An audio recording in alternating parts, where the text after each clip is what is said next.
Padmashri award గ్రహీత దర్శనం మొగులయ్యకు కేటీఆర్ భరోసా ఇచ్చారు. మొగులయ్య ఇంటి సమస్య కంటి చికిత్స బాధ్యత తీసుకుంటారని కేటీఆర్ హామీ ఇచ్చారు. అయితే ఇటీవల కేటీఆర్ను కలిసిన మొగులయ్య గత ప్రభుత్వం తనకు ఇచ్చిన భూమి విషయంలో కొందరు ఇబ్బంది పెడుతున్నారని, కోర్టు కేసులు వేసి వేధిస్తున్నారని ఆవేదన వ్యక్తం చేశారు. అలాగే తన కంటి చికిత్స కోసం ఇబ్బందులు పడుతున్నానన్నారు.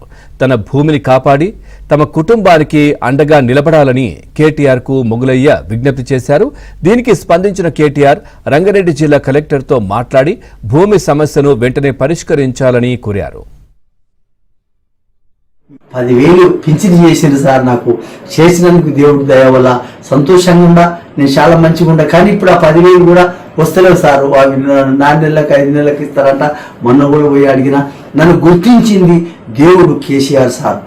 కోట్లాస్ ఇచ్చిండయా మా 600 గజాల చోటు ఇచ్చి నాకు 600 గజాలు ₹1,00,00,000 నాకు ఇచ్చిండు మా తండ్రి దేవుడు మాయ. ఇచ్చినాక నేను కట్టుకుంటే కోడలు కూలగొట్టి నా పరిశాన్ పెట్టి ఇప్పుడు కోట్లు వేసిర్రు. 5 సంవత్సరమా తిరగబట్టి నా చేతనైతే లేదు. షుగర్ బీపీ వచ్చింది, నాకు కింద పడిపోతున్నా, నా కన్ను చూపు తక్కువ అయింది.